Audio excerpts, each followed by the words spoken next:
So our next speaker is Jose Cabotel.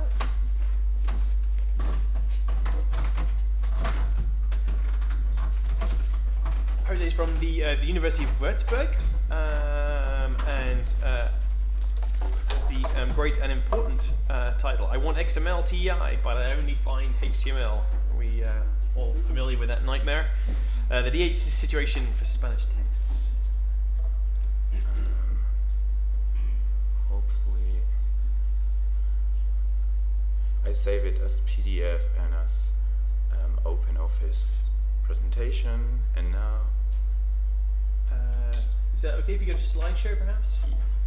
Sorry? Oh no, is that okay? Yeah. Yeah. Okay. Great.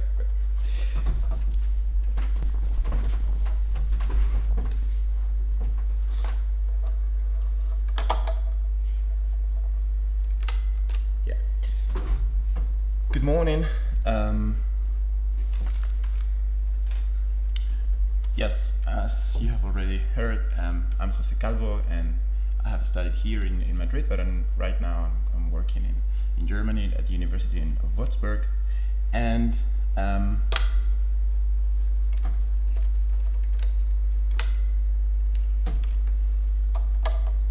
I'm having a little bit of a problem. Sorry. Yes, one slide is missing, but anyway. So many projects of digital humanities just can start when they have a great amount of text, literary text, or just text. And this is the reason why projects like Oxford Text Archive exist. So scholars, researchers can go there, take the text that they need, and do the research.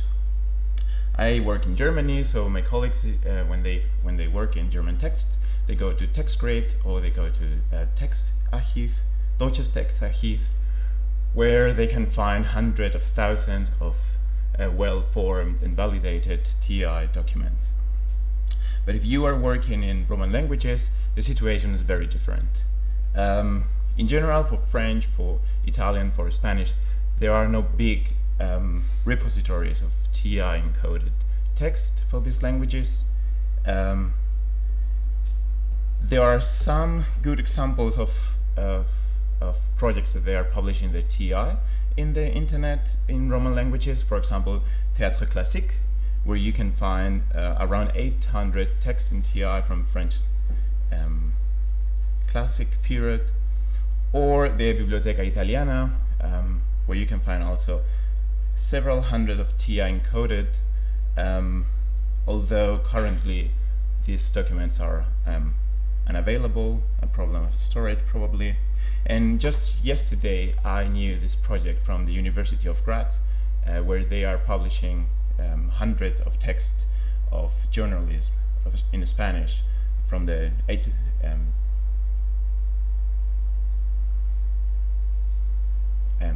18th century. Yeah, right. Now, my project in Würzburg is not an editing project, so our goals are not really editing, but we need each of us need a couple of hundred of text to start the work. So when we started to find to look for the text in the internet, what is already done, we found a great variety of formats in internet, like PDF, like HTML, EPUBs, and so on.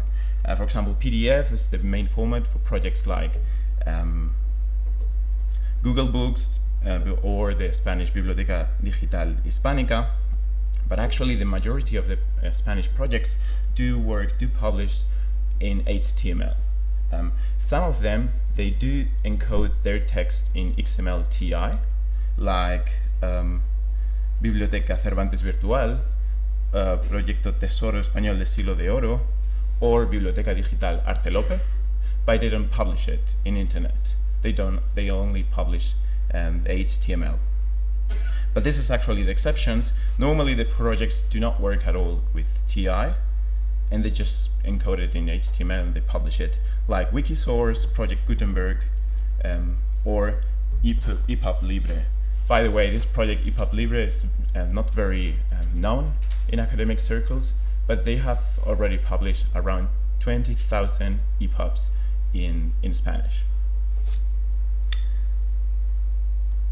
And other projects like Clásicos Hispánicos or the Association of Folk Hispanic Classic Theatre.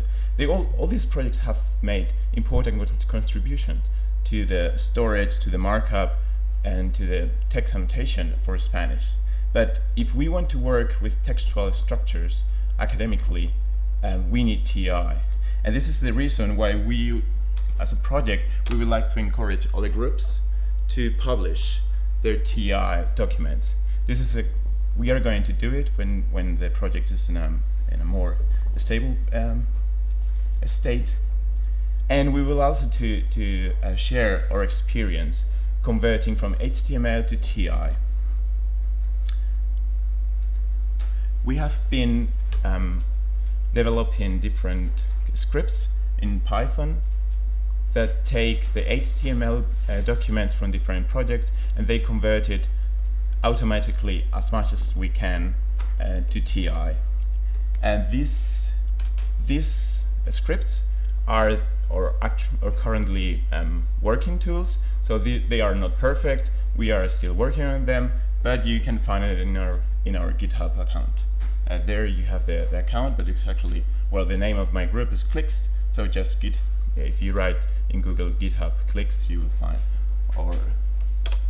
our website. This is how it looks like, and there we have a toolbox, and in this toolbox we have different scripts, Python scripts, and one of the folders is called HTML to TEI, and then you can find the different scripts, for example, from Gutenberg to TEI or from Cervantes Virtual to TEI.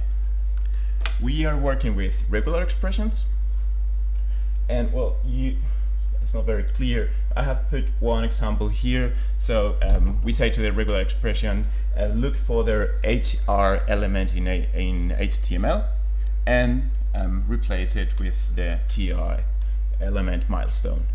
And this is the kind of, so we do these steps a couple of hundreds of times with different elements, with CSS information and so on. And we are actually, right now we are getting perfect TEI well-formed and validated by this document. It doesn't work every time, it's not perfect, but it saves us a lot of time. These are the steps that all of these scripts are doing. So these scripts encode the text in UTF-8. The entities are decoded, so you know the Spanish accents, vowels with accents or ñes and so on. They are indeed just a letter with an accent and no ampersand, encode, and semicolon. And then many HTML, JavaScript, and CSS elements are deleted. Also deleted pictures, links, and basically non-textual information. And then we change, and this is probably the point 5 and 6, they are the most important ones. We replace some HTML elements that we know this is in TEI, this is the equivalent, and we also try to find out how the project has used CSS inline or class names to convert them also in the TEI elements. And then we cleaned white spaces and indentation, and we try to add already automatically some metadata in the TEI header. But I have to say that the point 8 is mostly done by hand, just reading the text and adding metadata. So as I said, this process has saved us a great amount of work, a great amount of time, and we would like to share it with you. Since April 2015, I think we have been able to convert from HTML to TEI around 600 of texts. And we are just 4 people, and as I said, our goal is actually not editing. So I think it's a great idea to work in this way. So put it in a nutshell, we would like to emphasize the urgent need of publishing TEI for Spanish texts. So we can allow all the other digital humanities projects to work with them. We would like to suggest the idea of working with this idea from HTML to TEI using Python and regular expressions. If you want, you can use our scripts or documents to convert it and maybe adjust them for your purposes. And if you are an editing project, if you are interested in doing this, we will be open also to collaborate with your project. Cool. And that's it. Thank you. So that was pretty much the full 10 minutes, but I'll take a question. Oh, sorry. No, not at all. Anybody has a question? Yeah, great. Yes. Well, I think you are completely right. There is a general lack of putting the TEI value in Spanish projects, so I think we have to give a call to everybody to show the TEI and don't be afraid of that. And also, I think there is also a problem is that we are afraid of publishing code of unfinished projects, and these projects sometimes never end. And I think it's right to publish preliminary results even if we have to correct them later. And I think that's very good, because even if we publish something which is not completely perfect, the users can give us a call and say, well, you should better do this and this in this way. So I think we have to change a little bit our way of functioning in terms of publishing code or unfinished works. This, and also I have a question for you, is do you have your tools published in your website or somewhere in order to use them? Yeah, in our GitHub account. Okay. There's these links, github.com clicks, and then you have this toolbox. And these are the real software that we are currently using. So and it's ready to use already? Yeah. Okay. And every time you can see 234 commits. So we are, every day, we are working with this. And this is exactly the same documents that we are working with. Right now we are not publishing our TEI texts because we haven't started to analyze them, so we want to start to work with them and then publish it. But the tools that we are working is exactly this. It's not another version. Thank you. Well, Great. Brilliant. Thanks again.